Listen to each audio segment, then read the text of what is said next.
الحمد لله وكفى وسلام على عباده الذين اصطفى أما بعد أعوذ بالله من الشيطان الرجيم بسم الله الرحمن الرحيم ألف لام را كتاب أنزلناه إليك لتخرج الناس من الظلمات إلى النور بإذن ربهم إلى صراط العزيز الحميد سبحان ربك رب العزة عما يصفون وسلام على المرسلين والحمد لله رب العالمين اللهم صل على سيدنا محمد وعلى آل سيدنا محمد وبارك وسلم اللهم صل على سيدنا محمد وعلى آل سيدنا محمد وبارك وسلم اللهم صل على سيدنا محمد وعلى آل سيدنا محمد وبارك وسلم۔ قرآن مجید فرقان حمید کے بارے میں اللہ رب العزت کا ارشاد ہے، کتاب، یہ ایسی کتاب ہے، انزلناہ الیک، جسے ہم نے آپ کی طرف نازل کیا، لتخرج الناس من الظلمات الی النور، تاکہ آپ انسانوں کو اندھیروں سے نکال کر روشنی کی طرف لائیں۔ تو معلوم ہوا کہ قرآن مجید فرقان حمید اندھیروں سے نکال کر روشنی کی طرف لانے والی کتاب، قعر مذلت میں پڑے ہوں کو اوج ثریا پہ پہنچانے والی کتاب، بھولے بھٹکوں کو سیدھا راستہ دکھانے والی کتاب، اللہ سے بچھڑے ہوں کو اپنے اللہ سے ملانے والی کتاب ہے۔ یہ انسان کے لیے دستور حیات ہے، یہ انسان کے لیے ضابطۂ حیات ہے، یہ انسانیت کے لیے منشور حیات ہے، بلکہ پوری انسانیت کے لیے آب حیات ہے۔ اس کتاب کا دیکھنا بھی عبادت، چھونا بھی عبادت، پڑھنا بھی عبادت، پڑھانا بھی عبادت، سمجھنا بھی عبادت، سمجھانا بھی عبادت، سننا بھی عبادت، سنانا بھی عبادت، اور اس کتاب پر عمل کرنا دنیا کی سب سے بڑی عبادت ہے۔ آپ نے دیکھا ہوگا کہ لوہے کو کھینچنے کا مقناطیس ہوتا ہے، وہ جہاں کہیں بھی ہو لوہے کو اپنی طرف کھینچتا ہے۔ قرآن مجید فرقان حمید کو پڑھا جائے تو یہ معلوم ہوتا ہے کہ یہ اللہ رب العزت کی رحمتوں کو کھینچنے والا مقناطیس ہے۔ ارشاد باری تعالی ہے، وَإِذَا قُرِئَ الْقُرْآنُ، اور جب قرآن پڑھا جائے، فَاسْتَمِعُوا لَهُ وَأَنصِتُوا، تم اس کو توجہ سے سنو، خاموش رہو، لَعَلَّكُمْ تُرْحَمُونَ، تاکہ تم پر اللہ کی رحمتیں برسائی جائیں۔ تو جہاں قرآن مجید کی تلاوت ہوتی ہے وہاں اللہ رب العزت کی رحمتیں چھم چھم برستی۔ تو گویا یہ رحمت خداوندی کو کھینچنے والا مقناطیس ہے۔ یہ ایسی کتاب ہے جس کو ہم کہہ سکتے ہیں کہ یہ صداقتوں کا مجموعہ، حقیقتوں سے بھری ہوئی کتاب، ultimate realities of the universe. اللہ رب العزت نے ان سب کو اس کتاب میں ہمارے لیے اکٹھا فرما دیا۔ قرآن مجید کتاب ہدایت ہے، بندے کو سیدھا رستہ دکھانے کی رہنمائی کرتی ہے۔ تاہم چونکہ یہ اللہ رب العزت کا کلام ہے تو دیکھا یہ گیا کہ جس شعبے سے تعلق رکھنے والا بندہ ہو، جب اس کی تلاوت کرتا ہے تو اس کو اپنے شعبے سے متعلقہ کچھ اسرار، رموز اور نکات ملتے چلے جاتے ہیں۔ چنانچہ اس کتاب میں کتنے سائنسی اشارات بھی موجود ہیں۔ اللہ تعالیٰ ارشاد فرماتے ہیں، سَنُرِيهِمْ آيَاتِنَا فِي الْآفَاقِ وَفِي أَنفُسِهِمْ حَتَّى يَتَبَيَّنَ لَهُمْ أَنَّهُ الْحَقُّ۔ ہم ان کو اپنی نشانیاں دکھائیں گے آفاق میں اور انفس میں۔ آفاق کہتے ہیں انسان کے باہر کا جہان، اور انفس کہتے ہیں انسان کے اندر کا جہان۔ کتنی؟ حتی یتبین لہم انہ الحق، حتیٰ کہ ان کے اوپر حق بالکل کھل کر واضح ہو جائے گا۔ آج ہم اگر چاروں طرف دیکھیں تو اللہ رب العزت کی قدرت کی کتنی نشانیاں ہیں جن کو ہم اپنی آنکھ سے دیکھ سکتے ہیں۔ قرآن مجید وہ کتاب ہے جس نے آنکھوں کو بند کرنے کا حکم نہیں دیا، بلکہ آنکھیں کھول کر دیکھنے کا حکم دیا۔ قرآن مجید میں ہے الم ترا، کیا تو نے دیکھا؟ الم ترو، کیا تم لوگوں نے دیکھا؟ کتنی آیتیں ہیں جو ہمیں متوجہ کر رہی ہیں کہ تم ذرا دیکھو تو صحیح، اور اپنی عقل سلیم سے تو اس کو اینالائز تو کرو، تمہیں حق اپنی آنکھوں کے سامنے نظر آئے گا۔ چنانچہ آئیے قرآن مجید کی اس دعوت پر لبیک کہتے ہوئے آج ہم قرآن مجید کی چند آیتوں پر غور کریں۔ یہ کائنات ایک سجے سجائے محل کی مانند ہے۔ زمین کو اللہ رب العزت نے فرش بنایا، والارض فرشناہا فنعم الماہدون، اور آسمان کو اللہ رب العزت نے چھت بنایا۔ فرمایا وجعلنا السماء سقفا محفوظا، ہم نے آسمان کو تمہارے لیے محفوظ چھت بنا دیا، اور یہ ایسی چھت فرمایا بغیر عمد ترونہا، تم دیکھتے ہو کہ یہ بغیر ستونوں کے ہم نے کھڑی کر دی۔ اور واقعی انسان اگر چھت بناتا ہے تو اسے کہیں نہ کہیں ستون دینے پڑتے ہیں، پلرز اور بیم کے سوا چھت نہیں پڑتی۔ یہ ایسی چھت ہے، فرمایا تم آنکھوں سے دیکھو، ہم نے بغیر ستونوں کے کھڑی کر دی۔ اور پھر فرمایا کہ انا زینا السماء الدنیا بزینۃ الکواکب، ہم نے تمہاری اس چھت کو زینت دے دی ستاروں کے ذریعے سے، ہم نے ڈیکوریٹ کر دیا، خوبصورت بنا دیا۔ اللہ کی شان، علماء نے لکھا ہے کہ چند ایسی چیزیں ہیں جن کو دیکھنے سے بندے کا دل نہیں بھرتا۔ مثال کے طور پر آسمان کو دیکھنے سے کبھی دل نہیں بھرتا۔ آپ روز دیکھیں، آپ کو روز ایک نئی اٹریکشن نظر آئے گی۔ ساری عمر آپ آسمان کو دیکھتے رہیں، ہر دن آپ انجوائے کریں گے، آپ کبھی فیڈ اپ محسوس نہیں کریں گے۔ تو اللہ تعالیٰ نے اس میں انسان کے لیے جاذبیت رکھ دی۔ قرآن مجید میں فرماتے ہیں کہ اے بندے، اگر تم اس میں کوئی نقص ڈھونڈ سکتے ہو تو تم میری بنائی ہوئی چھت کو دیکھو اور اس میں کوئی نقص تم ڈھونڈ کے دکھاؤ، لیکن فرجع البصر هل ترى من فطور، تم اگر دیکھو گے تو تمہاری نظر ناکام لوٹے گی، تمہیں اس میں کوئی فلاح نظر نہیں آئے گا۔ ثم ارجع البصر کرتين، فرمایا چلو ایک دفعہ تمہیں عیب نہیں نظر آیا، دوسری دفعہ دیکھ لو، تم اس میں عیب ڈھونڈ ہی نہیں سکتے۔ اللہ رب العزت نے دیکھیے انسان کے لیے یہ کیسا محل بنایا۔ کہنے والے کسی شاعر نے کہا کھیتیاں سرسبز ہیں تیری غذا کے واسطے، چاند سورج اور ستارے ہیں ضیاء کے واسطے، بحر و بر شمس و قمر ماء و شما کے واسطے، یہ جہاں تیرے لیے ہے تو خدا کے واسطے۔ فرمایا ان الدنیا خلقت لکم، اس دنیا کو ہم نے تمہارے لیے بنایا، وانتم خلقتم للآخرہ، تمہیں اللہ نے آخرت کے لیے بنایا، اپنی ذات کی عبادت کے لیے، معرفت پہچاننے کے لیے بنایا۔ چنانچہ قرآن مجید کی چند آیتوں پہ غور کیجیے۔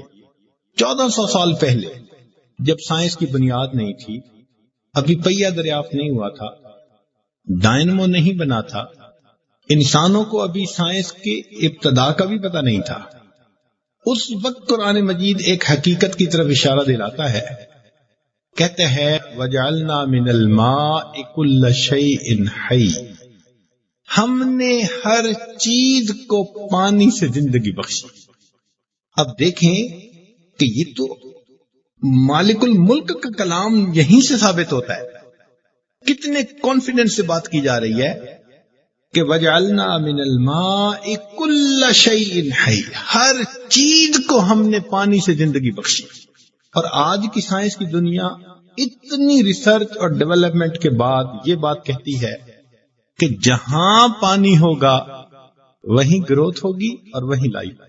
چنانچہ پچھلے دنوں مریخ کے اوپر جو ریسرچ کے لیے مشن بھیجے گئے تو سائنسدانوں نے مریخ کے اوپر لائف کا اندازہ لگانے کے لیے جو یارڈ سٹک بنائی، جو پوائنٹ بنایا، وہ یہ تھا کہ دیکھو کہ پانی ہے یا نہیں. اگر پانی مل گیا تو اس کا مطلب ہے لائف یقیناً ہے. 1400 سال پہلے ایک بات کی گئی، اور وہ 1400 سال پہلے کی بات آج کی سائنس کی دنیا ایکسپٹ کرتے ہوئے کہتی ہے کہ جہاں پانی ہوگا وہیں لائف ہوگی. اب آگے دیکھیے، قرآن مجید نے فرما دیا کہ والجبال اوتادا، ہم نے تمہارے لیے ان پہاڑوں کو میخیں بنا دیا. اوتاد کہتے ہیں کسی چیز کو قابو کرنے کے لیے جو چیز ہوتی ہے. مثال کے طور پر اگر خیمہ لگا ہو تو خیمے کی رسے کو جس کھونٹے کے ساتھ باندھتے ہیں وہ اس کو ہولڈ کرتا ہے، اس کو اوتاد کہتے ہیں. تو اللہ تعالیٰ فرماتے ہیں کہ ہم نے ان پہاڑوں کو تمہارے لیے اوتاد بنایا تاکہ یہ زمین حرکت نہ کرے اور تمہارے لیے بالکل پرسکون ہو. ایک سائنس کے طالب علم ہونے کے ناطے ہم نے اپنی انجینئرنگ میں یہ پڑھا تھا کہ اگر 1 میٹر ڈائی کا کوئی پہیہ ہو اور اس کے کسی ایک طرف 1 گرام کا فرق ہو تو وہ 1 گرام کا فرق 1 ٹن کا تھرسٹ جو ہے فائنل دیتا ہے. اب بتائیے کہ 1 گرام کا ڈیفرنس اگر 1 ٹن کا تھرسٹ دیتا ہے تو اسی لیے آپ گاڑی جب چلاتے ہیں تو معمولی سا کوئی ڈیفرنس ہوتا ہے لیکن آپ کا پہیہ اس طرح وائبریٹ کر رہا ہوتا ہے. لوگ بیٹھتے کہتے ہیں یار بیلنسنگ نہیں ہے، بیلنسنگ کرواؤ. تو اگر اتنا چھوٹا سا ویٹ اور گاڑی کی سپیڈ 120 میل فی گھنٹہ تو اس کے اندر اتنی وائبریشن کر دیتی ہے. ہماری زمین کا ڈایا میٹر تقریباً 24,000 میل اس کا سرکمفرنس بنتا ہے اور اس کی جو سپیڈ ہے وہ 1,000 میل فی گھنٹہ ہے. تبھی تو 24 گھنٹے میں دن مکمل ہو جاتا ہے. تو آپ بتائیے کہ یہ زمین 1,000 میل فی گھنٹہ کی رفتار سے چل رہی ہے. اس کے اوپر کتنے پہاڑ ہیں، کتنے ڈپریشنز ہیں، کہیں سمندر، کہیں صحرا، کہیں ہم ملٹی سٹوری بلڈنگ بناتے ہیں. میرے مولا، آپ نے اس زمین کو کتنا پرفیکٹ بیلنس کیا کہ ہمیں اس کے چلنے کا پتہ ہی نہیں چل رہا. آج ہم زمین کے اوپر بیٹھے ہیں نا، ہمیں نہیں پتہ چل رہا کہ زمین چل بھی رہی ہے یا نہیں چل رہی. کتنی پرفیکٹ بیلنسنگ کی ہے اس پروردگار نے. اور قرآن مجید میں کہہ دیا والجبال اوتادا، ہم نے زمین پہاڑوں کو میخوں کی مانند گاڑ دیا ہے. اب یہ زمین حرکت نہیں کر سکتی کہ تمہارے لیے رہنا دشوار ہو جائے، تم پرسکون اس کے اوپر زندگی گزار سکو گے. قرآن مجید جب ہم پڑھتے ہیں تو ایک جگہ چاند کا تذکرہ آتا ہے جس کے بارے میں اللہ تعالیٰ فرماتے ہیں والقمر بازغا، مذکر کا صیغہ استعمال ہوا. اور ایک جگہ سورج کا تذکرہ آتا ہے تو قرآن مجید نے کہا فلما رأى الشمس بازغۃ، مؤنث کا صیغہ آتا ہے. تو چاند کے لیے میل اور سورج کے لیے فیمیل. تو پرانے وقتوں کے طلباء کے اندر ایک اکثر سوال اٹھایا جاتا تھا کہ جی بڑی چیز پر نارملی تو میل کا صیغہ استعمال ہوتا ہے اور چھوٹی چیز پر فیمیل کا صیغہ استعمال ہوتا ہے. قرآن نے یہ کیا کہہ دیا؟ تو لوگوں کے لیے شاید ایکسپلین کرنا ڈیفیکلٹ ہوتا تھا. آج اللہ کی شان دیکھیے، سائنس نے حقیقتوں سے پردہ اٹھایا، تب جا کر یہ بات نظر آئی کہ چاند اور سورج کے درمیان وہی رشتہ ہے جو ایک بیٹے اور اس کی ماں کے اندر ہوتا ہے. بیٹا ماں سے دودھ لیتا ہے، وہ زندہ رہتا ہے. چاند سورج سے روشنی لیتا ہے تو چمکتا نظر آتا ہے، اور جس دن یہ سورج سے اوٹ میں ہو اس دن بے نور ہوتا ہے، نظر ہی نہیں آتا. اب آ کر پتہ چلا کہ قرآن مجید نے ایک صیغہ استعمال کرنے میں بھی ایسا کمال دکھایا کہ آج یہ راز ہمارے سامنے کھل رہا ہے. چنانچہ قرآن مجید میں ایک جگہ تذکرہ ہے کہ اللہ تعالیٰ نے قارون کو زمین میں دھسا دیا، فخسفنا بہ وبدارہ الارض۔ اللہ تعالیٰ فرماتے ہیں ہم نے اسے اور اس کے گھر کو زمین میں دھسا دیا، اور مفسرین نے لکھا کہ قیامت تک وہ دھستا رہے گا اور کبھی بھی زمین سے باہر نہیں نکل سکے گا۔ ایک طالب علم ہونے کے ناطے ذہن میں یہ سوال پیدا ہوتا تھا کہ یہ کیا بات ہوئی جی کہ ساری عمر اگر وہ دھستا رہے تو اس کے باوجود وہ کبھی زمین سے باہر نہیں نکل سکے گا۔ لیکن جب ہم ایف ایس سی میں پڑھتے تھے تو فزکس کے اندر ایک کوسچن آیا، اس کوسچن نے اس سے راز کھول دیا۔ کوسچن یہ دیا گیا پیپر میں کہ اگر ایک آدمی کے پاس اتنا بڑا ڈرل ہو کہ پوری زمین میں وہ سوراخ کر دے، پوری زمین کے اندر بالفرض، اور اس کے اوپر وہ ₹1 اندر ڈال دے زمین کے اس ہول میں، تو کیلکولیٹ کر کے بتاؤ کہ زمین کے دوسرے سرے سے وہ باہر کب آئے گا۔ اب لاز آف موشن نئے نئے پڑھے تھے نا، تو لوگوں نے نیوٹن کے اس لاز آف موشن کو استعمال کر کے اب اس کا ایکسلریشن نکالنا شروع کر دیا، اتنا فاصلہ ہے اور اتنی سپیڈ سے جا رہا ہے تو یہ کب نکلے گا؟ تو کسی نے جواب نکالا اتنے عرصے بعد، کسی نے اتنے عرصے کے بعد، اور جواب اس کا یہ تھا کہ یہ زمین کے اس سوراخ میں ڈالا ہوا سکہ کبھی بھی باہر نہیں نکلے گا۔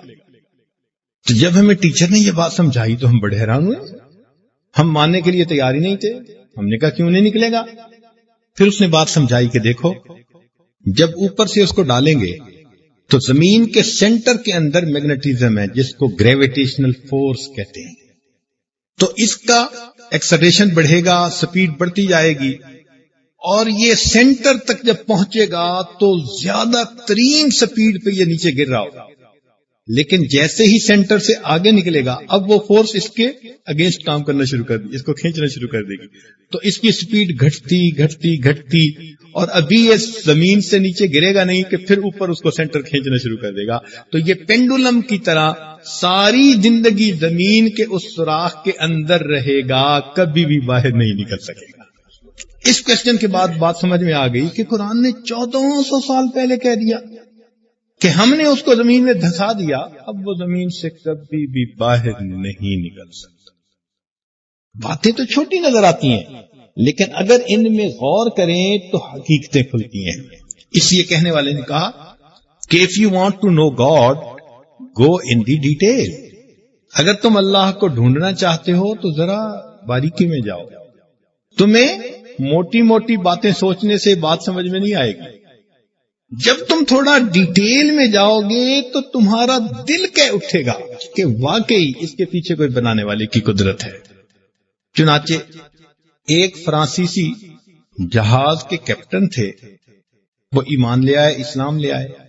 ان کا انٹرویو ایک دفعہ چھپا جو مجھے پڑھنے کا موقع ملا۔ اس سے کسی نے پوچھا کہ بھئی تم ایک کیپٹن تھے جہاز کے، پڑھے لکھے، تجربہ کار، جہاں دیدہ بندے، کیسے مسلمان بن گئے؟ اس نے کہا جی میں جب ریٹائر ہوا تو میرا ایک دوست تھا، اس کے ساتھ سلام دعا تھی، ہیلو ہائے تھی، اس نے مجھے ایک کتاب دی کہ بھئی اس کو آپ پڑھیں، فارغ ہیں آج کل۔ میں نے اس کتاب کو پڑھنا شروع کر دیا۔ اس کتاب کے اندر ایک جگہ پر اوشن سے متعلق ڈسکرپشن تھی، اور میری ساری زندگی اوشن میں گزری، میں ہمیشہ کروز میں ہی ہوتا تھا، اور جتنا سمندر کو قریب سے میں نے دیکھا عام بندے نے تو اتنا دیکھا ہی نہیں۔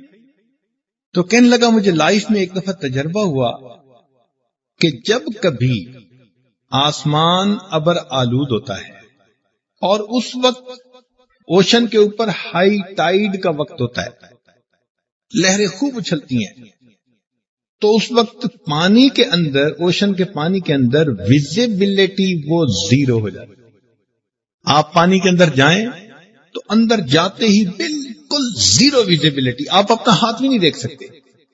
میں نے اتنا کامل اندھیرا کبھی نہیں دیکھا جو میں نے اوشن کے اندر دیکھا۔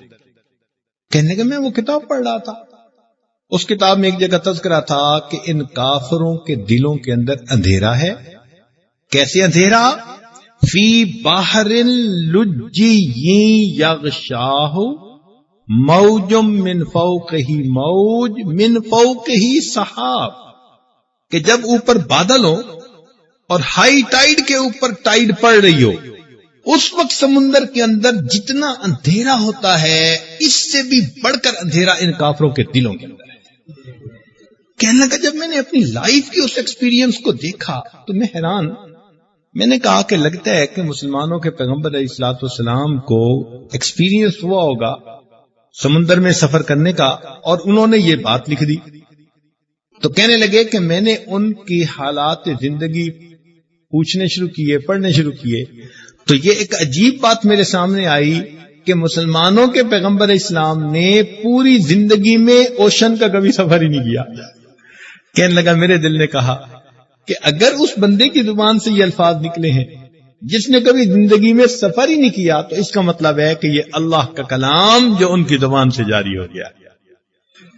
اس بات پر ایک فرانسیسی کلمہ پڑھ کر مسلمان ہوئے۔ اچھا اب دیکھیے، نبی علیہ الصلوۃ والسلام کے معراج کا واقعہ قرآن مجید میں ہے، لیکن جب ہم سائنس پڑھتے تھے اس زمانے میں اس کے اوپر لوگ بہت زیادہ آبجیکشن کرتے تھے، خاص طور پر جو سائنس پڑھے ہوئے تھے، تو ان کے سامنے پھر بات کرنا ہمیں مشکل نظر آتا تھا۔ وہ کہتے تھے کیسے جو ہے نا وہ تھوڑی دیر کے اندر وہ آسمان پہ بھی چلے گئے اور واپس بھی آ گئے اور ٹائم بھی لیپس نہیں ہوا، پانی وضو کا چل رہا تھا، گرم تھا بستر۔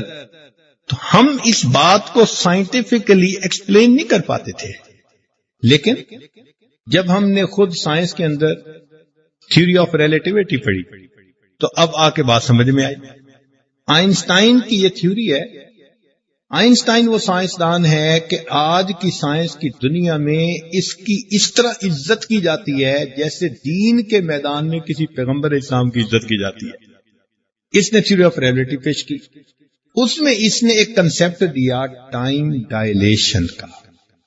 وہ کنسپٹ یہ تھا کہ اگر ایک فریم آف ریفرنس ہے تو اس فریم آف ریفرنس کے اندر ٹائم گزرنے کا اپنا ایک معیار ہے، ایک اور فریم آف ریفرنس ہے تو اس کے اندر میں بھی کہ ٹائم زیادہ تیزی کے ساتھ گزر رہا ہو یا دیر کے ساتھ گزر رہا ہو۔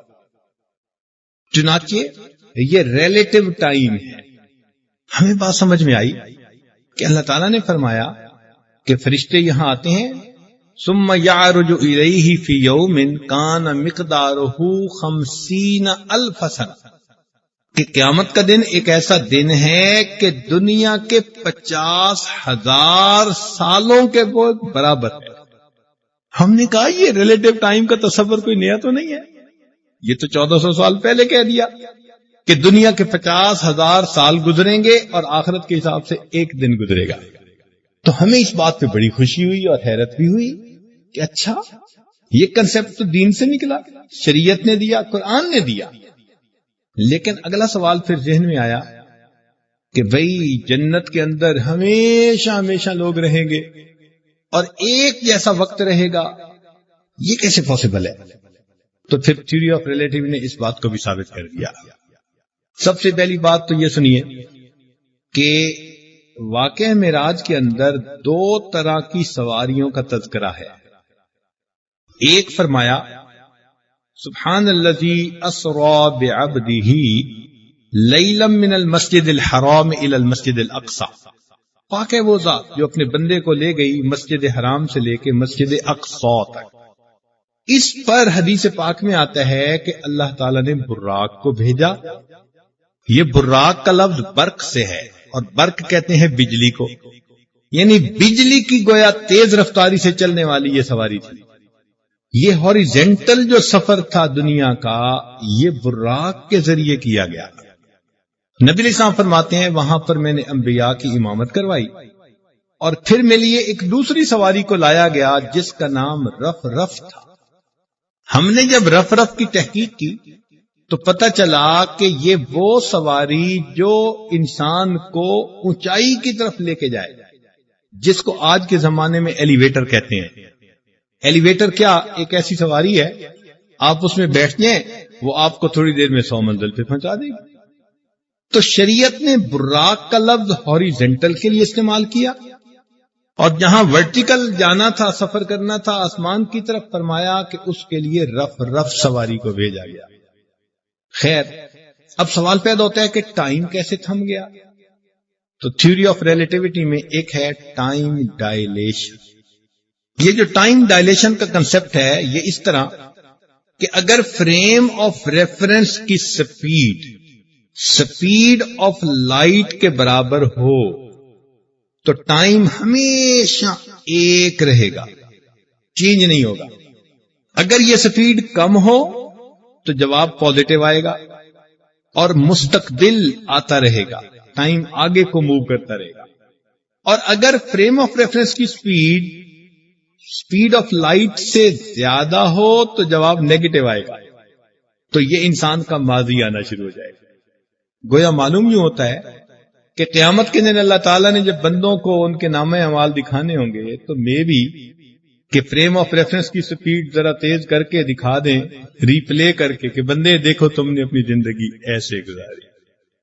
آج کل ٹی وی کے اوپر بھی ایک پلیئر اگر اچھا شاٹ کھیلتا ہے نا تو اس کو ری پلے کر کے دکھا دے۔ تو اللہ تعالیٰ کے ہاں بھی ری پلے کرنے کا ایک نظام ہے۔ ہر بندے کو ہم اس کی زندگی دکھائیں گے اور وہ نہ نہیں کر سکے گا، انکار نہیں کر سکے گا کہ میں نے یہ کام نہیں کیا، اس کو ماننا پڑے گا۔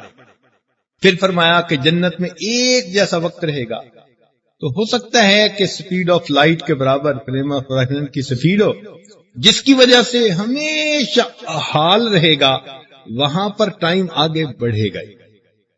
اب نبی علیہ السلام جب تشریف لے گئے تو اللہ رب العزت نے ان کو واپس پہنچا دیا۔ اب ہو سکتا ہے کہ آگے کا سفر ایک ایسے فریم آف ریفرنس میں ہو کہ یہاں پر بھی ٹائم گزرا ہی نہیں اور وہ وہاں سے سفر کر کے ہی واپس آ گئے۔ ہمارے ہاں دیہاتوں میں جب لوگ صبح صبح اٹھتے ہیں نا اذانوں کے وقت، تو وہ ہل چلانے کے لیے اپنی زمینوں میں چلے جاتے ہیں، منہ اندھیرے چلے جاتے ہیں، اور وہ صبح 9-10 بجے تک ہل چلاتے ہیں، چونکہ محنت مشقت کا کام ہوتا ہے، وہ گرمی سے پہلے اس کو سمیٹتے ہیں۔ جب 9-10 بجتے ہیں نا تو اس وقت ان دیہاتیوں کو خوب پسینہ آیا ہوتا ہے اور خوب تھک گئے ہوتے ہیں، ایگزاسٹ ہوتے ہیں۔ اب ان کا جی چاہتا ہے کہ کوئی ناشتہ لائے، پینے کو لائے اور ہم کچھ کھائیں پیئیں۔ تو ہم نے دیکھا کہ ان کی بیویاں اس وقت میں ان کے لیے ناشتے تیار کر کے، پھر لسی ساتھ لے کے، تو وہ جاتی ہیں اپنے خامدوں کے پاس تاکہ ان کو ناشتہ وہاں کھیت میں کروا سکیں۔ تو وہ جیسے ہی اپنی بیوی کو آتے دیکھتے ہیں نا تو وہیں ہل روک دیتے ہیں، پہلے ناشتہ کرتے ہیں، بعد میں کوئی کام کرتے ہیں۔ اس پر کسی شاعر نے ایک عجیب مضمون باندھا، وہ کہتے ہیں کہ پیا لونگ دا لشکارا تے حالیاں نے ہل روک لے، یعنی جب بیوی کے وہ لونگ کا لشکارا پڑتے ہیں نا تو ہل چلانے والا اپنے ہل چلانے کو روک دیتا ہے۔ ہمیں بھی کچھ یوں ہی لگتا ہے کہ محبوب کے لونگ کا جو لشکارہ پڑا تے حالیہ نے، اللہ تعالیٰ نے بھی زمین کے نظام کو روک دیا اسی جگہ۔ ملاقات کے بعد واپس آئیں گے، جہاں سے ٹائم تھا وہاں سے آگے چلنا شروع۔ تو آج تھیوری آف ریلیٹیوٹی کو ایکسپلین کرنا، واقعہ معراج کو ایکسپلین کرنا، یہ بہت آسان نظر آتا ہے۔ اللہ تعالیٰ ارشاد فرماتے ہیں یسألونک عن الاہلہ، اے میرے پیارے حبیب یہ آپ سے چاند کے بارے میں پوچھتے ہیں، قل ہی مواقیت للناس، آپ فرما دیجئے کہ یہ انسانوں کے اوقات کے لیے ہے۔ دین اسلام نے جو تقریبات ہیں ان تقریبات کو چاند کے ساتھ نتھی کیا، اور جو روزانہ کی عبادات ہیں ان کو سورج کے ساتھ نتھی کیا۔ مثال کے طور پر روزانہ 5 نمازیں پڑھتے ہیں، مگر ریفرنس کیا ہے؟ سورج نکلنے سے پہلے فجر پڑھ لو، سورج کے زوال کے بعد ظہر پڑھ لو، جب سورج اتنا ہو کہ سایہ دگنا ہو جائے تو عصر پڑھ لو، سورج غروب ہو جائے مغرب پڑھ لو، اور جب سورج اتنا نیچے چلا جائے کہ ستارے چھٹکنے لگیں تو عشاء پڑھ لو۔ تو آپ دیکھیں کہ 5 وقت کی نماز کا تعلق سورج کے ساتھ ہے، لیکن جو سال کی تقریبات ہیں ان کا تعلق ہمارے چاند کے ساتھ ہے۔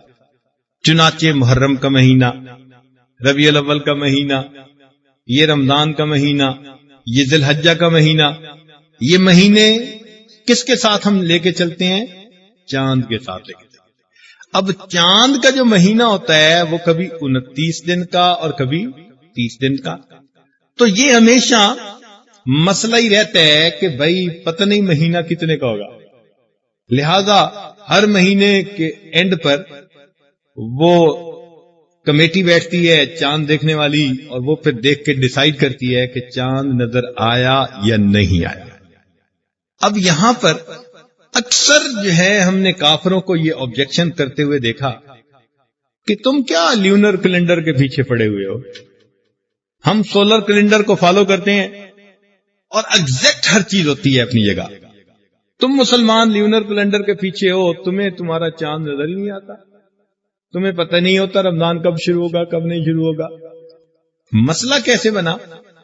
ہم لوگ باہر ایک ملک میں مقیم تھے، تو وہاں پر سکول کے اندر مسلمان بچوں کی چھٹی کا مسئلہ آ گیا۔ اب چھٹی عید کی اس دن ہو یا اس دن ہو، پہلے کوئی نہیں بتا سکتا جب تک چاند نظر نہ آئے۔ تو سکول کی انتظامیہ کہتی تھی کہ یہ کیا مسئلہ، دنیا چاند پہ پہنچ گئی اور تمہیں چاند نظر نہیں آتا، یہ کیا مسئلہ ہے تمہارا، تم ہمیں ایک مہینہ پہلے بتاؤ۔ ہم کہتے بھی ہم ایک مہینہ پہلے کیسے بتائیں، ہم تو چاند کو دیکھ کے بتائیں گے۔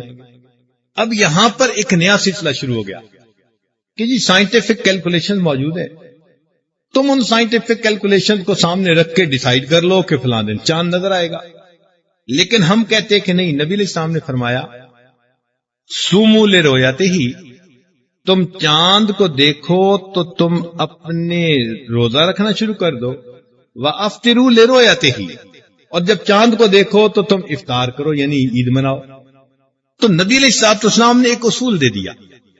اب اس پر بڑا آبجیکشن ہوتا، کافر لوگ تو 100% اس پر آبجیکشن کرتے، اور کئی مسلمان جو ذرا ڈھیلے عقیدے والے تھے وہ بھی کہتے کہ کیا مولوی صاحب تم چاند دیکھ کے مناتے ہو عید کو، تم عید ڈکلیئر کر دو، اور جی یہ تقریبات تو ہونی ہی سولر کیلنڈر پہ چاہیے، باقی لینر کیلنڈر کا کیا فائدہ آج کے زمانے میں، بڑا آبجیکشن کرتے۔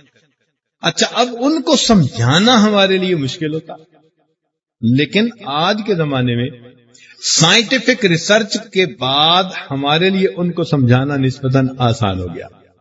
پہلی بات تو یہ کہ دیکھ کر چاند کو تسلیم کرنا یہ 100% پکی بات ہے۔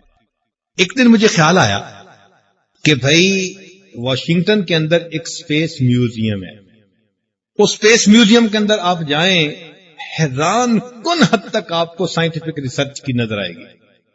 میں جب بھی وہاں جاتا تھا میرے 10 گھنٹے 12 گھنٹے وہیں گزر جاتے تھے، اور میں کبھی بھی اس کو پورا نہیں دیکھ سکا، ہمیشہ کچھ حصہ دیکھ کے پھر واپس آتا تھا۔ خیر، وہاں ایک دن مجھے پتا چلا کہ ایک ایسا سیکشن ہے کہ جس میں انہوں نے اپنا ایک چینل لیا ہوا ہے، اور اس چینل پہ وہ ہر وقت براڈ کاسٹ کر رہے ہوتے ہیں واٹس ہیپننگ ان اسپیس، یہ نیوز وہ دے رہے ہوتے ہیں۔ ان کا کام ہی یہی ہے کہ جو ہو رہا ہے خلا میں انہوں نے اس کے بارے میں ہر وقت نیوز دینی ہے۔ تو میرے ذہن میں خیال آیا کہ جب یہ خلا کے بارے میں ہر وقت نیوز دیتے ہیں تو پھر چاند کی بھی تو نیوز انہیں کے پاس ہونی چاہیے۔ میں نے ان کا نمبر نوٹ کیا اور گھر آ کے میں نے ان کو ڈائل کیا۔ میں نے کہا جی کہ میں اس جگہ رہتا ہوں اور مجھے یہ معلوم کرنا ہے کہ اس جگہ پر چاند کب نظر آئے گا۔ انہوں نے کہا کہ جی مسلمان جس کو چاند کہتے ہیں اس کو ہم کریسٹ کہتے ہیں، جس کو ہم نیو مون کہتے ہیں وہ بالکل بلیک ہوتا ہے، وہ نظر ہی نہیں آتا۔ یہ سائنٹیفک ٹرم ہے ہمارے نیو مون کی۔ جو مسلمانوں کے نزدیک نیو مون ہے وہ کریسٹ ہے، جس کو ہلال کہتے ہیں۔ اب ہلال نظر آنے کے بارے میں ہم کہہ سکتے ہیں کہ چانسز ہیں، یقین سے نہیں کہہ سکتے۔ میں نے کہا بھائی مجھے تو یقین سے بتاؤ۔ اس نے کہا جی کہ آپ اگر صحیح ایگزیکٹ لینا چاہتے ہیں نا بات، تو آپ ہماری نیول آبزرویٹری کے اندر فون کریں، وہ لوگ آپ کو صحیح گائیڈ کریں گے، ان کے پاس سپر کمپیوٹر ہے۔ تو مجھے حیرت ہوئی کہ بھئی نیول آبزرویٹری کا کیا تعلق؟ بعد میں پتہ چلا کہ حقیقت میں جو نیوی والے ہوتے ہیں انہوں نے اوشن کے اندر سفر کرنا ہوتا ہے، اور اوشن کے اندر جو ہائی ٹائیڈ ہے اس کا تعلق چاند کے ساتھ ہے. جب چاند 13, 14, 15 کا ہوتا ہے تو سمندر کے اندر طوفان ہوتا ہے، تو وہ اپنا سفر اس طرح سے کرتے ہیں کہ اس کو اوائڈ کرتے ہیں. وہ ہائی ٹائیڈ کے وقت میں چونکہ ڈوبنا جو ہے نا وہ آسان ہوتا ہے، تو وہ اوائڈ کرتے ہیں کہ ہم اس وقت کہیں طوفان میں پھنس نہ جائیں، بحری طوفان میں. لہذا وہ کہتے ہیں کہ we trace each inch of the trajectory of moon. یہ کلیم کرتے ہیں we trace each inch of the trajectory of moon. ہمیں ہر وقت پتا ہوتا ہے کہ چاند کہاں پہ ہے. چلے میں نے جی وہاں فون کیا. میں نے ان کو کہا جی کہ میں یہاں سپرنگ فیلڈ میں رہتا ہوں اور مجھے یہ معلوم کرنا ہے کہ ہمیں چاند کی کریسٹ یہاں پر کب نظر آئے گی. اس نے کہا اچھا میں کمپیوٹر سے معلوم کر کے بتا دیتی ہوں. عورت تھی. اس نے مجھے کہا جی کہ چانسز ہیں، شیور نہیں. اب میں نے اس سے کوشچن کرنا شروع کر دیا. میں نے کہا کیا بات ہے کہ ہم تو چاند کے اوپر قدم رکھ چکے، کیونکہ میں وہاں جو تھا اور وہاں کا ایک بندہ بن کے بات کر رہا تھا. ہم تو چاند پہ قدم رکھ چکے اور آپ کہتی ہیں کہ چاند نظر آنے کے بارے میں ہم شیور نہیں کہہ سکتے. اس نے مجھ سے کہا کہ آپ کو کوئی سائنٹیفک بیک گراؤنڈ ہے؟ میں نے کہا ہے. کہنے لگا میری بات سمجھ لیں گے؟ میں نے کہا سمجھ لوں گا، آپ ایکسپلین کریں. اس نے ایکسپلین کیا. کہنے لگی کہ دیکھو ہم جو چاند کی ٹریجیکٹری کو ٹریس کرتے ہیں تو ہم ویژولی نہیں کرتے، آنکھوں سے نہیں دیکھ کے کرتے. کوئی دوربین ایسی نہیں ہے کہ ہم چاند کو دیکھ کے فیصلہ کریں. تو بھئی کیسے کرتے ہو؟ اس نے کہا کہ ہمارے پاس ایک میتھمیٹیکل ماڈل بنا ہوا ہے. اس ماڈل میں کیلکولیشنز کر کے ہمیں پتہ چل جاتا ہے کہ چاند اس وقت کہاں پہ ہے، ایگزیکٹ پتہ چل جاتا ہے. تو میں نے کہا پھر آپ کیلکولیشن کر کے مجھے بتاؤ. کہنے لگی جی کہ بات یہ ہے کہ ان کیلکولیشنز میں 6000 ویریبلز ہیں، 6000 ویریبلز ہیں، اور ایک ویریبل کے بدلنے سے فائنل ریزلٹ بدل سکتا ہے. تو میں تو نہیں یقین سے کہہ سکتی، ہاں اتنا کہہ سکتی ہوں کہ چانسز ہیں، دیکھ کے پتہ چلے گا. جب اس نے یہ بات کہی میں نے کہا الحمدللہ، نبی علیہ الصلوۃ والسلام نے 1400 سال پہلے فرما دیا کہ میری امت تم اگر رمضان کے روزے رکھنا چاہتے ہو صوموا لرؤیتہ وافطروا لرؤیتہ. تم چاند کو دیکھو روزے شروع کر دو، چاند کو دیکھو تم اپنی عید منا لو. آج سائنس کی دنیا بھی اسی کو تسلیم کرتی ہے. قرآن مجید میں اللہ تعالی ارشاد فرماتے ہیں کہ اے انسانوں ڈرو اس پروردگار سے جس نے تمہیں ایک جی سے پیدا کیا. اب جب ہم سائنس پڑھتے تھے تو سائنس کے اسٹوڈنٹ وہ بہت کچھ پڑھتے ہیں، ادھر ادھر کی بھی چیزیں. اس زمانے میں ڈارون کی تھیوری جو ہے وہ بڑی پوری دنیا کے اندر مانی جاتی تھی. 400 سال تقریباً دنیا پہ ایسے گزرے ہیں کہ سائنس کی دنیا میں ڈارون کی تھیوری کا راج رہا ہے. اور یہ ڈارون کی تھیوری کیا تھی؟ ڈارون کی تھیوری یہ تھی کہ خود بخود سب کچھ پیدا ہو گیا. چنانچہ وہ کہتے تھے کہ یہ پہلے پانی تھا، پھر پانی سے فش بنی، پھر فش سے فلاں بنا، پھر فلاں سے فلاں کرتے کراتے پھر منکی بنا، چمپینزی بنا، پھر چمپینزی سے انسان بن گیا، یعنی بندر سے انسان بن گیا. یہ ان کا فائنل ریزلٹ تھا اور لوگ اسی کو تسلیم کرتے تھے، کہتے تھے کہ ہاں. لیکن ان کے اوپر آبجیکشن بھی ہوتے تھے.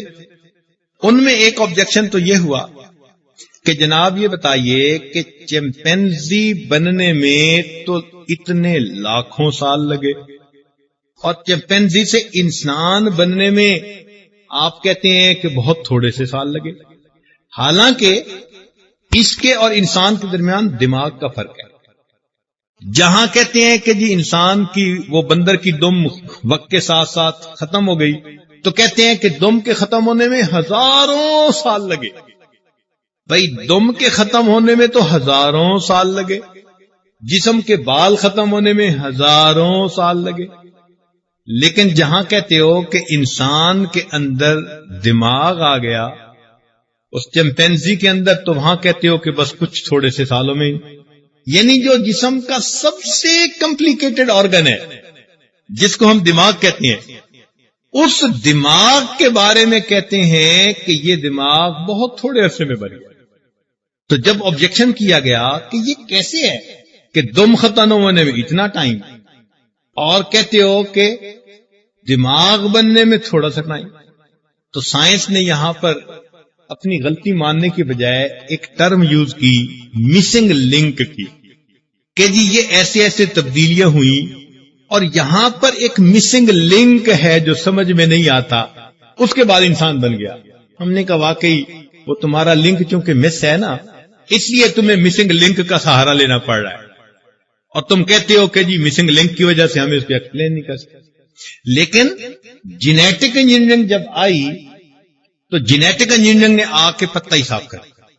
جینیٹک انجینئرنگ کہا کہ دیکھو اگر تم یہ مانو کہ بہت سارے چمپینزی تھے تو اس کا مطلب ہے کہ لاکھوں انسان ایک وقت میں بن گئے، ایسا نہیں ہے، بلکہ یہ جو تخلیق کا سلسلہ ہے یہ ایک بندے سے شروع ہوا، اور اس بندے سے بھی کون؟ جو مرد تھا۔ عورت سے تخلیق کا سلسلہ شروع نہیں ہو سکتا۔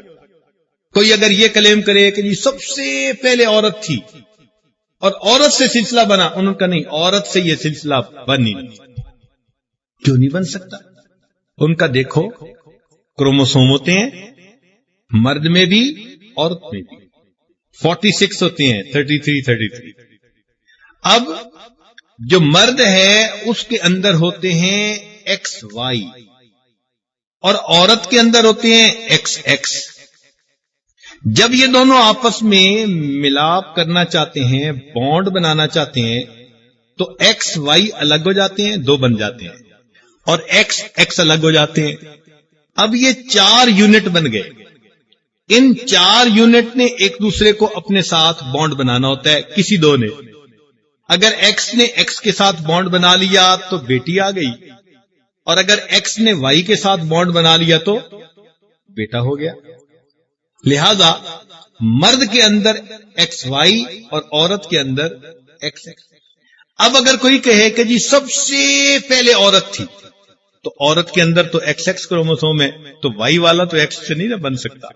یہ پاسبلٹی ہے کہ XY والے سے ایسی عورت بنے جس میں XX ہو، کیونکہ بیس X تو موجود ہے نا۔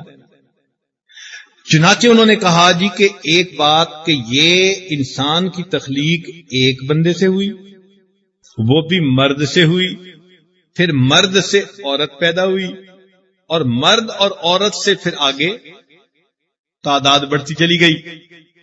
جب جینیٹک انجینئرنگ نے یہ فائنل کیا، ہم نے قرآن پڑھا تو قرآن مجید کی ایک آیت سامنے نظر آئی، سنیے اور ذرا دل کے کانوں سے سنیے۔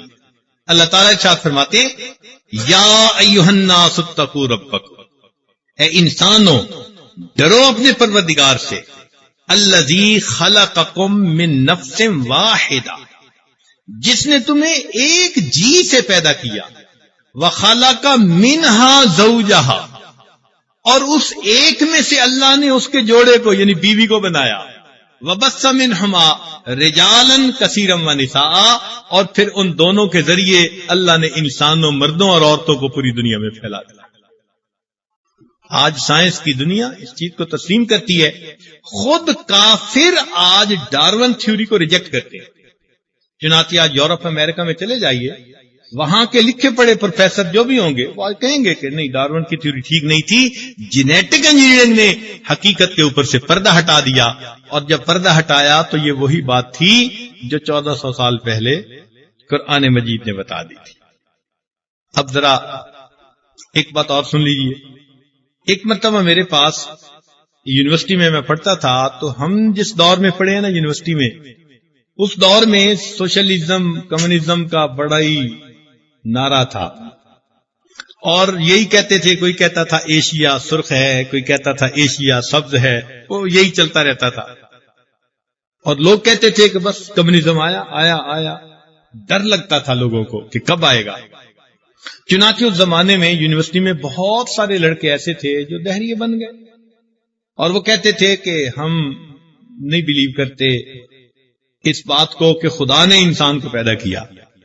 وہ کہتے تھے کہ الٹا انسان نے خدا کے تصور کو پیدا کر لیا. اس قسم کی باتیں کرتے تھے. چنانچہ یونیورسٹی میں ہم لوگ رہتے تھے تو ایک ایسا لڑکا جو اس گروپ کا بڑا تھا میرے پاس آیا، مجھے کہنے لگا کہ میں آپ کے پاس اس لیے آیا ہوں کہ آپ کلاس میں پوزیشن لیتے ہیں، ایک شائننگ اسٹوڈنٹ ہیں، سمجھدار مولوی ہیں، تو آپ میری بات کو سمجھیں گے. میں نے کہا جی. کہنے لگا دیکھو یہ کیا بات ہوئی کہ ایک مسلمان اگر کوئی نیکی کرے تو اس کا اجر اس کو آخرت میں جا کر ملے گا، اور ایک کافر اگر کوئی نیکی کرے تو کہتے ہیں کہ جی دنیا میں تو اجر ملے گا، آخرت میں بالکل نہیں ملے گا. یہ تو انجسٹس ہے، اور دین اسلام ریلیجن آف جسٹس ہے. تو یہ کیسی بات آپ کر رہے ہیں؟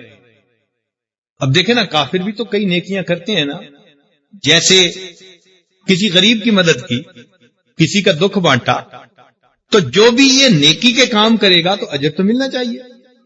مگر قرآن نے تصور یہ دیا کہ ان کو اجر ملے گا مگر اسی دنیا میں مل جائے گا، جو بھی ملنا تھا. آخرت میں اجر نہیں ملے گا. اس کو اس پر اعتراض تھا. وہ کہنے لگا جی کہ یہ کیسے پاسبل ہے، یہ کیسے انصاف ہے کہ مسلمان کو آخرت میں اجر ملے اور کافر کو بالکل ہی نہیں ملے گا.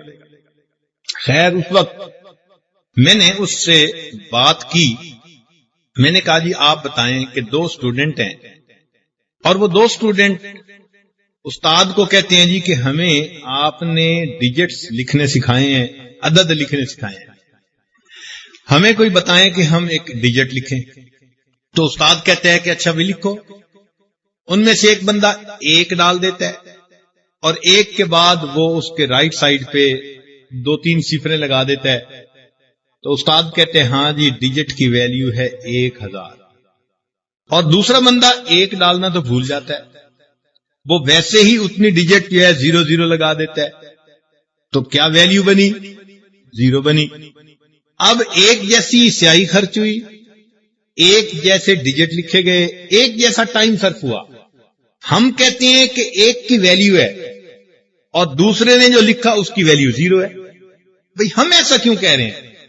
اس نے جواب دیا جی کہ اس نے پہلے 1 لکھ دیا تھا، 1 لکھنے کی وجہ سے ہر 0 کی وجہ سے اس کی ویلیو بڑھتی چلی گئی. میں نے کہا کہ بات سمجھ میں آ گئی کہ یہی جو 1 ہے نا، یہ 1 کے اوپر ایمان ہے، اللہ پہ ایمان. جس بندے نے کلمہ پڑھ کے اللہ پہ ایمان لے آیا، اب اگر وہ اعمال کی 0 لگاتا جائے گا تو اس کا ویٹ بڑھتا چلا جائے گا. اور جس نے اللہ پہ ایمان ہی نہیں لایا وہ 1 لگانا ہی بھول گیا. اب وہ جتنی نیکیوں کی 0 لگاتا پھرے گا، آخر پہ جواب کیا نکلے گا؟ خیر وہ تو ہو گیا مطمئن. لیکن بعد میں ہمیں اس کا جواب ملا. وہ جواب یہ ملا کہ قرآن مجید نے کہا ہے کہ کافروں کے عملوں کو ہم قیامت کے دن پیش کریں گے، فَلَا نُقِيمُ لَهُمْ يَوْمَ الْقِيَامَةِ وَزْنًا. ان کا قیامت کے دن کوئی وزن ہی نہیں ہوگا کافروں کے عملوں کا. تو پھر ہمیں یہ بات سمجھ میں آئی کہ دیکھو وزن کا جو فارمولا ہے وہ ہے W = M × G.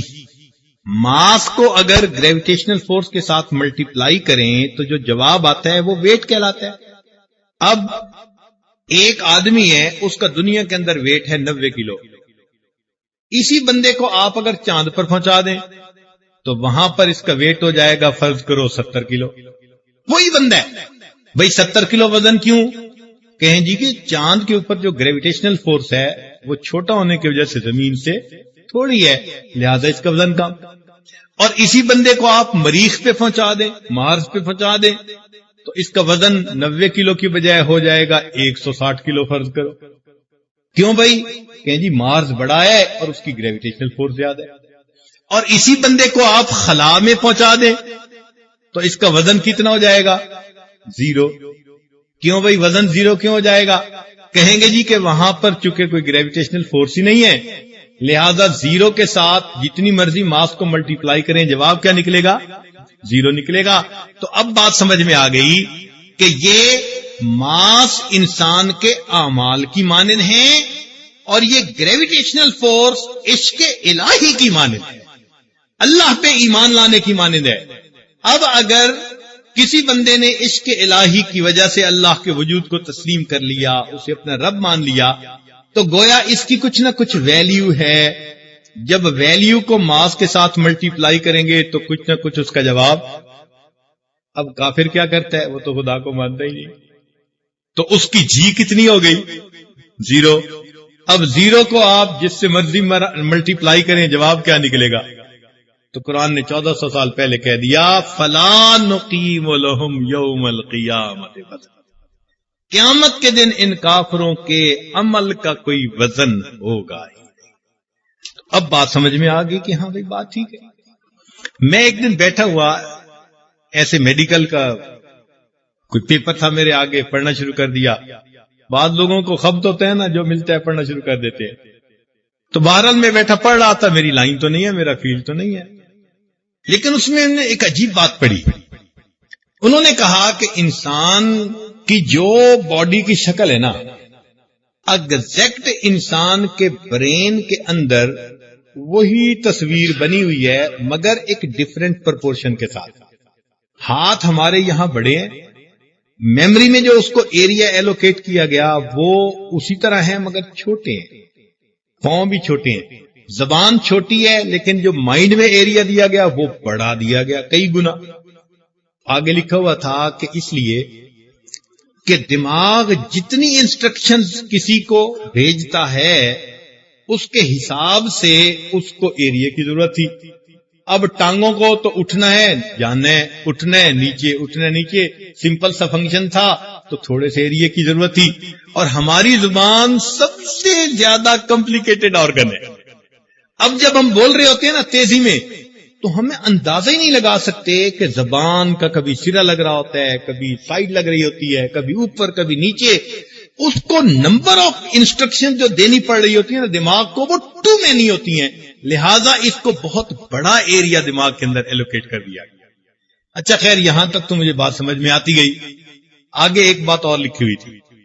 کہا گیا کہ انسان کے دماغ کے اندر جو مختلف اعضاء کو کنٹرول کرنے کی جگہ ہے نا, اس کو سائنس نے دریافت کر لیا.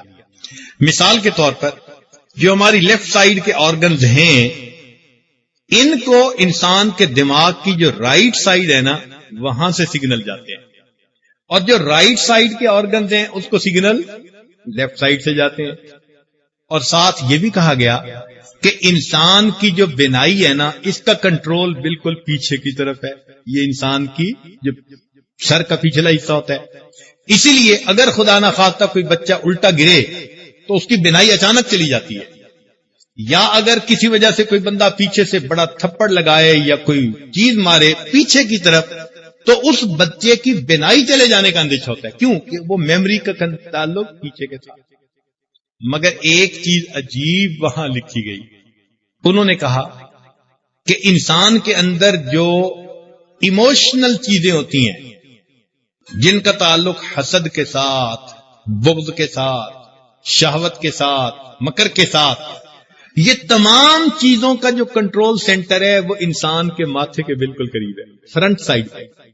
میں نے جب اسے پڑھا تو مجھے خیال آیا, یا اللہ, اگر یہی چیزیں انسان کی انا اور تکبر کا باعث بنتی ہیں تو آپ نے سجدے میں اسی چیز کو تو زمین پر ٹکانے کا حکم دیا, اور یہ بھی فرما دیا کہ جو سجدہ کرے گا وسجد, اور آگے فرما دیا کہ اس کا نتیجہ کیا ملے گا, وقترب, تم میرے قریب ہو جاؤ گے. تو اللہ جو اپنی انا کو مٹا دیتا ہے, آپ اس بندے کو اپنا بنا لیتے ہیں.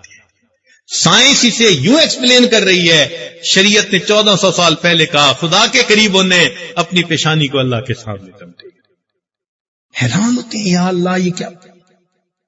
آخری بات, قرآن مجید میں ایک آیت ہے, وَإِن مِّن شَيْءٍ, جو کوئی بھی چیز ہے, إِلَّا يُسَبِّحُ بِحَمْدِهِ, وہ اللہ کی تسبیح بیان کرتی ہے, وَلَٰكِن لَّا تَفْقَهُونَ تَسْبِيحَهُمْ, تم اس کی تسبیح کو سمجھ نہیں سکتے. تو میں نے جب یہ قرآن مجید کی آیت پڑھی تو دل میں خیال آیا کہ وَإِن مِّن شَيْءٍ، جو بھی کوئی چیز ہے، یعنی دنیا کی ہر چیز اللہ کی تصویر بیان کرتی ہے۔ تو مجھے خیال آیا کہ چلو بھائی، مٹی جو ہے وہ ذکر کرتی ہے دیوار کی، پتے ذکر کرتے ہیں، ہوا ذکر کرتی ہے، کپڑا ذکر، یہ تو چلو کچھ ماننے والی باتیں، لیکن کافر تو اللہ کا ذکر نہیں کرتا، تو دنیا میں تو اربوں کے حساب سے کافر ہیں۔ تو قرآن نے تو کہہ دیا وَإِن مِّن شَيْءٍ، اور بھئی جانور کیسے ذکر کرتے ہوں گے؟ تو ایک طالب علم ہونے کے ناطے نا ذہن میں سوال آنے شروع ہو گئے کہ یہ کیسے ہے کہ قرآن کہتے ہیں ہر چیز اللہ کا ذکر کرتی ہے، یہ کیسے ذکر ہوتا ہے؟ کافر کا ذکر، جانور کا ذکر، سمجھ میں نہیں آتی۔ مجھے ایک مرتبہ امریکہ میں ٹریول کرنے کا موقع ملا، ویسٹ ورجینیا میں۔ وہاں ہمارے پاکستان سے کوئی کم از کم 40-50 کے قریب ڈاکٹرز ہیں جو رہتے ہیں، اور وہ ایک کمیونٹی بنی ہوئی ہے۔ خیر ان کا تعلق بھی تھا کچھ بیت کا، اور وہ مجھے اکثر اپنے ہاں بلاتے تھے، تو میں بھی وہاں جاتا تھا، کچھ دن قیام کرتا تھا، درس تدریس کا سلسلہ شروع رہتا تھا۔ ایک ہمارے دوست جو لاہور ہی کے ہیں، اور وہاں پر وہ بڑے ہارٹ اسپیشلسٹ ہیں، وہ مجھے ایک دن کہنے لگے کہ حضرت آپ میرے ساتھ میرے کلینک پہ آئیں، میں آپ کا ایکو کارڈیوگراف کروں گا۔ ایکو کارڈیوگرام کیا چیز ہوتی ہے؟ کہنے لگا بس آپ کے دل کی جو حالت ہوگی نا وہ ساری کا پتہ چل جائے گا، کتنا پمپ کر رہا ہے، ویلو کی کنڈیشن کیا ہے، درمیان میں لیکیج ہے یا نہیں، وہ ہر چیز کا پتہ چل جاتا ہے، اور میں دعا بھی کروا لوں گا آپ سے۔ ہم نے کہا بہت اچھا، لو جی ہم ان کے کلینک پر چلے گئے، اور ان کی کلینک پر جا کر انہوں نے پہلے تو دعا کروائی، پھر مجھے کہنے لگے جی یہاں آ جائیں، انہوں نے لٹا دیا۔ اب وہ بڑی سوفسٹیکیٹڈ سی ایک مشین تھی، تو انہوں نے نا وہ ایکو کارڈیوگراف کرنا شروع کر، انہوں نے سکرین میرے سامنے کر دی، اب میرا ہو بھی رہا ہے اور میں دیکھ بھی رہا ہوں، اور واقعی اس میں ایک ایک چیز کا پتہ چل رہا تھا۔ مجھے کہنے لگے جی آپ کو میں آپ کے دل کی آواز سناؤں؟ میں نے کہا سنائے۔ تو انہوں نے اس کے والیوم کو تھوڑا سا بڑھایا، تو والیوم کے بعد کچھ آواز آئی گئی۔ اب وہ آواز اس طرح کی تھی، کہنے لگے جی یہ لب ڈب کی آواز ہوتی ہے، لب ڈب لب ڈب لب ڈب، وہ سکشن کر رہا ہوتا ہے، ڈیلیور کر رہا ہوتا ہے، سکشن کر رہا ہوتا ہے، ڈیلیور کر رہا ہوتا ہے۔ تو اس کو ڈاکٹروں نے کیا کہہ دیا کہ جی لب ڈب کی آواز ہے۔ جب انہوں نے کہا کہ میں نے کہا ڈاکٹر صاحب نہیں، میں نہیں ایگری کرتا۔ کہنے لگے کیوں؟ میں نے کہا ذرا غور سے سنیں، یہ مجھے لب ڈب کی آواز نہیں نظر آ رہی، نہیں محسوس ہو رہی۔ ڈاکٹر صاحب کہنے لگے کیا محسوس ہو رہی ہے؟ میں نے کہا میں جتنا اس کو قریب سے سننے کی کوشش کرتا ہوں یہ تو مجھے روب کی آواز نظر آ رہی۔ اب ڈاکٹر صاحب نے بھی اس پر کنسنٹریٹ کیا، میں نے بھی کیا۔ تھوڑی دیر کے بعد کہنے لگے کہ حضرت اللہ کی قسم کھا کے کہتا ہوں کہ لب ڈب کی بجائے رب کی آواز ایگزیکٹ اس کے اوپر صادق آتی ہے۔ میں نے کہا ڈاکٹر صاحب مجھے ایک مسئلہ سمجھ میں آ گیا، اگر بندے کے دل کی آواز ہر وقت رب رب رب رب پکار رہی ہے، قرآن نے 1400 سال پہلے کیا وَإِن مِّن شَيْءٍ إِلَّا يُسَبِّحُ بِحَمْدِهِ، جو چیز ہے وہ رب کی تسبیح بیان کرتی ہے، تم اس کی تسبیح کو سمجھ نہیں، جو مخلوق ہے اس کا دل چل رہا ہے اور اپنے رب رب رب رب کا نعرہ۔ آج ہم اگر تھوڑا سا غور کریں ہمارے لیے حقیقت کا سمجھنا آسان ہے۔ لہذا دعا ہے کہ اللہ رب العزت ہمیں قرآن مجید کے ساتھ سچی محبت عطا فرمائے تاکہ ہم اس کو سمجھ کر پڑھیں اور اپنی زندگی میں اس کو لاگو کر سکیں۔ اتنی سی بات کہتا ہوں آخر میں کہ قرآن مجید کے سمجھنے کے 2 لیول ہیں۔ شاہ ولی اللہ مدد دہلوی رحمۃ اللہ نے لکھا ہے کہ ایک لیول ہے علماء کا، اس تک پہنچنے کے لیے تو پھر اسپیشلائزیشن کرنی پڑے گی، 8-10 سال پڑھیں گے، پھر 17 علوم کے اوپر محنت ہوگی، تب جا کے تمہیں قرآن کی صحیح حقیقت سمجھ میں آئے گی، تب اس میں سے تم مسائل کو انڈیوس کر سکو گے، ڈیڈکٹ کر سکو گے۔ اور ایک ہے ایک عام بندے کا لیول، وہ اتنا ہی چاہیے کہ اگر امام قرات کر رہا ہے تو بس بندے کو پیچھے سے پتا چلے یہ جنت کا تذکرہ، یہ جہنم کا تذکرہ، یہ موسیٰ علیہ السلام کا، یہ لوط علیہ السلام، یہاں اللہ نے اس کا حکم دیا، یہاں اس سے منع کیا، تو انسان کو موٹا موٹا پتہ چلتا جائے کہ حکم کیا ہے، یہ عوام الناس کا ایک درجہ کہلاتا ہے، لیول کہلاتا ہے، اور اس کو سمجھنا بہت آسان ہے۔ وہ کیسے؟ ذرا توجہ فرمائیے گا، بات بڑی قیمتی ہے۔ آج کے زمانے میں پورے قرآن مجید کے الفاظ کو کاؤنٹ کیا جا چکا ہے، چنانچہ قرآن مجید کی آیتیں 6666 ہیں، اور قرآن مجید کے الفاظ 84,000 سم تھنگ ہیں، یعنی 84,000 سے کچھ 100-200 زیادہ ہے۔ لیکن مزے اور عجیب بات یہ ہے کہ اکثر الفاظ وہ ہیں جو قرآن مجید میں ریپیٹ ہوتے چلے گئے ہیں۔ مثال کے طور پر اقیم الصلاۃ، یہ 700 دفعہ قرآن مجید میں آیا۔ یا ایھا الذین آمنو، یہ 86 ٹائمز آیا، لیکن لفظ تو ایک ہی ہے نا، تو جس کو ایک جگہ معنی کا پتہ چل گیا اس کو 700 جگہ معنی کا پتہ چل گیا۔ تو جو ڈفرنٹ الفاظ ہیں جو قرآن مجید میں استعمال ہوئے، اگر ان کو کاؤنٹ کیا جائے تو ان کی تعداد اونلی 2000 بنتی ہے۔ 2000 ڈفرنٹ الفاظ کے ساتھ پورے قرآن مجید کی جو ہے وہ گفتگو۔ اس کا مطلب ہے کہ ہم اگر 2000 لفظوں کا ترجمہ پڑھ لیں تو ہمارے لیے وہ جو پہلا لیول ہے اس کو اچیو کرنا۔ اچھا، اب اس میں ایک اور لطف کی بات ہے کہ جو لوگ اردو زبان بولتے ہیں، قرآن مجید کے 500 الفاظ اردو زبان میں استعمال ہوتے ہیں، مثلا قبر، حشر، روح، بدن، قلم، کتاب، عرش، کرسی، تقوی، زہد، توکل، یہ تمام وہ الفاظ ہیں جن، انسان، جنت، جہنم۔ تو 500 قرآن مجید کے الفاظ اردو زبان میں استعمال ہوتے ہیں، تو باقی کتنے رہ گئے؟ تو کیا ہم کہہ سکتے ہیں کہ بھئی ہم ساری زندگی میں قرآن مجید کے 1500 الفاظ کا ترجمہ نہ سیکھ سکے؟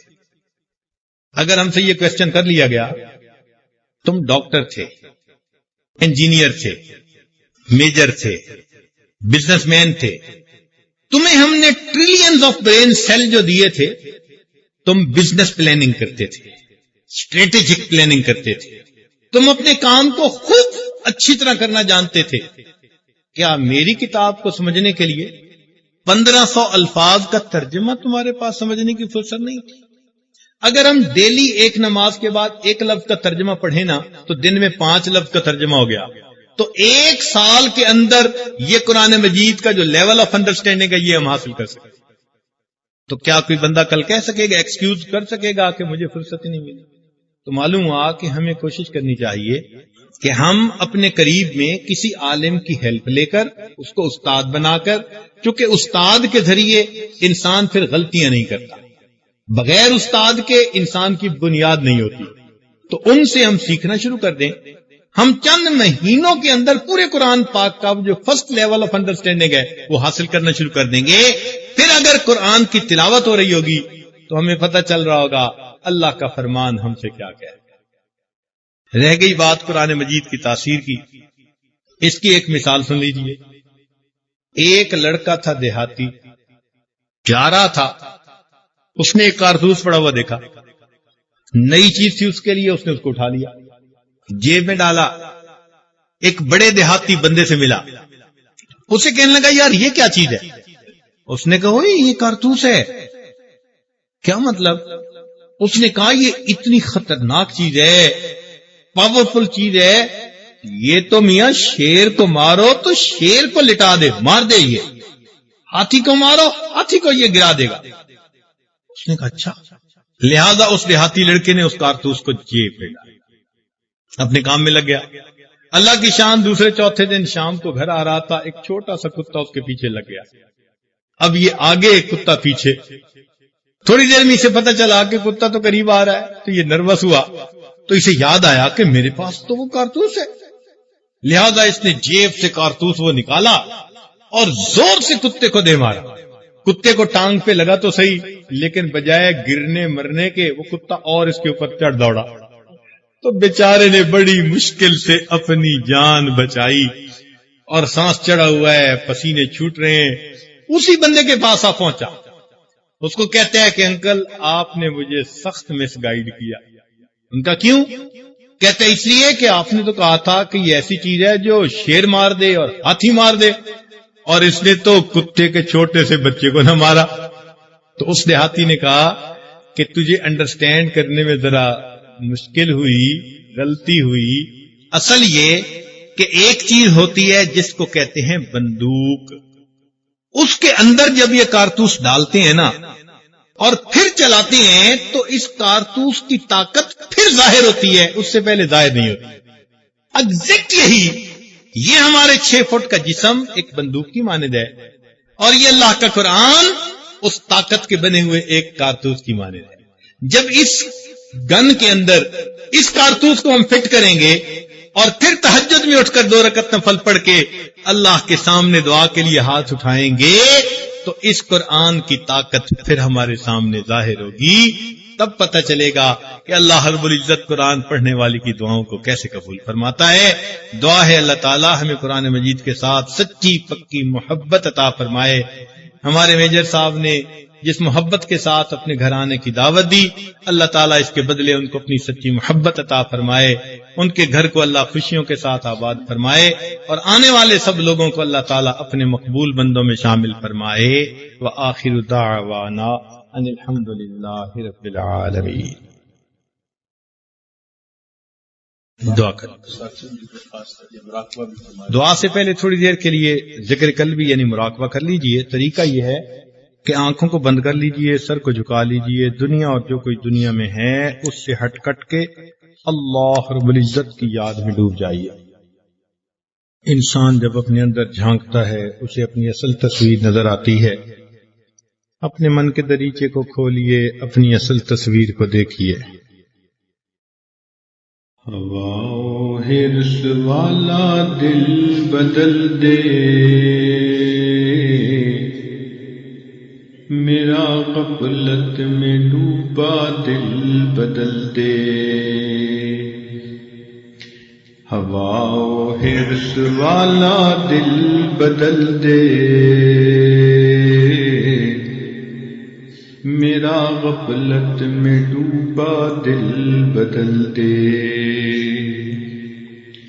بدل دے دل کی دنیا دل بدل دے، خدایا فضل فرما دل بدل دے. گنہگاری میں کب تک عمر کاٹوں، گنہگاری میں کب تک عمر کاٹوں. بدل دے میرا رستہ دل بدل دے. ہوا و حرص والا دل بدل دے،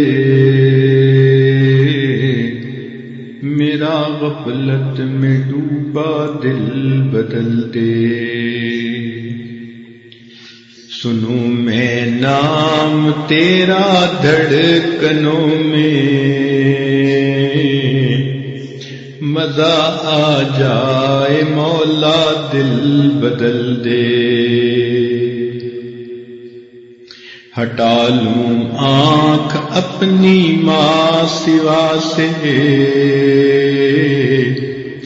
جیوں میں تیری خاطر دل بدل دے. ہوا و حرص والا دل بدل دے، میرا غفلت میں ڈوبا دل بدل دے. تیرا ہو جاؤں اتنی آرزو ہے، تیرا ہو جاؤں اتنی آرزو ہے. بس اتنی ہے تمنا دل بدل دے. میری فریاد سن لے میرے مولا، میری فریاد سن لے میرے مولا،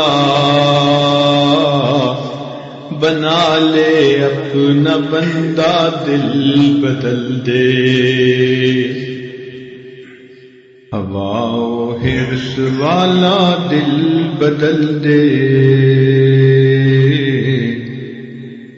میرا غفلت میں ڈوبا دل بدل دے، گناہگاری میں کب تک عمر کاٹوں، گناہگاری میں کب تک عمر کاٹوں، بدل دے میرا رستہ دل بدل دے، ہوا و حرص والا دل بدل دے، میرا غفلت میں ڈوبا دل بدل دے، میرا غفلت میں ڈوبا دل بدل دے، میرا غفلت میں ڈوبا دل بدل دے۔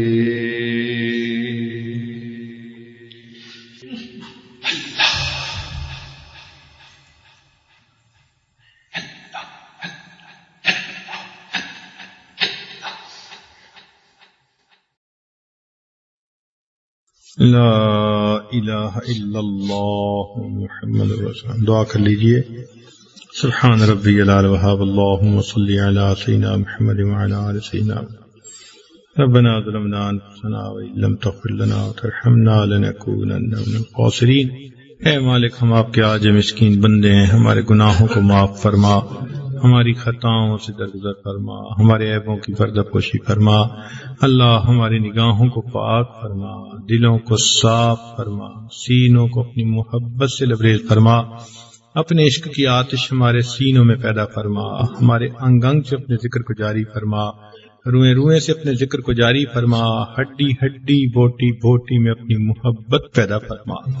رب کریم، ہماری جسمانی بیماریوں کو دور فرما، روحانی بیماریوں کو دور فرما۔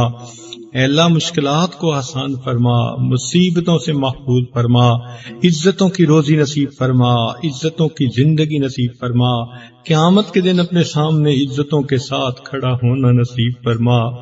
میرے مولا، زندگی میں کبھی بھی بے سہارا نہ فرما، کبھی بھی بے آسرا نہ فرما، کبھی بھی اپنے در سے دور نہ فرما۔ اے اللہ، اس سے پہلے کہ لوگ ہمیں کلمہ پڑھائیں، ہمیں اپنے اختیار سے کلمہ پڑھنے کی توفیق عطا فرما۔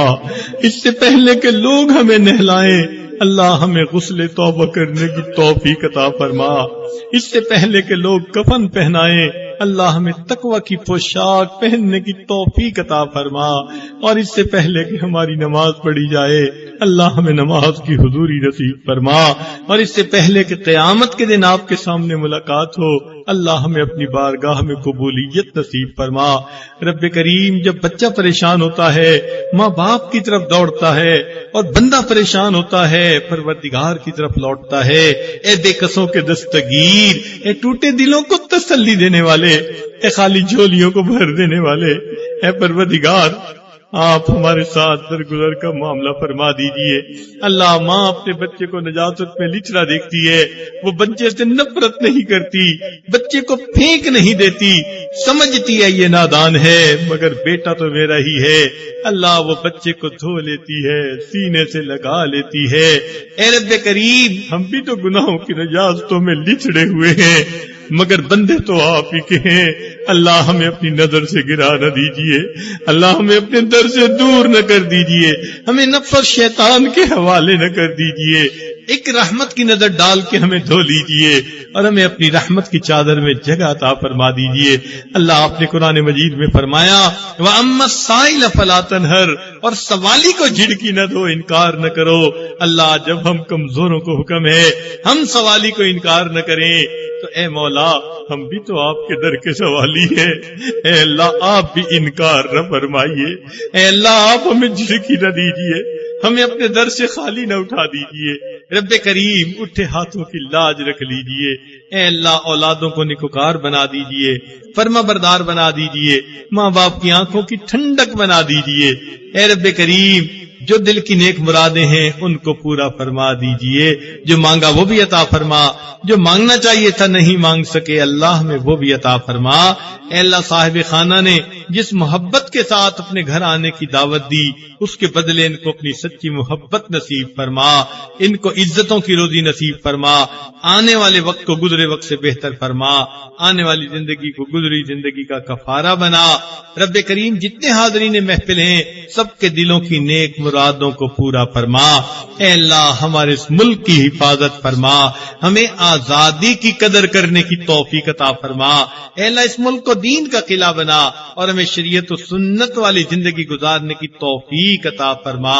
اے اللہ جس ملک کے دشمن ہیں ان کو ہدایت عطا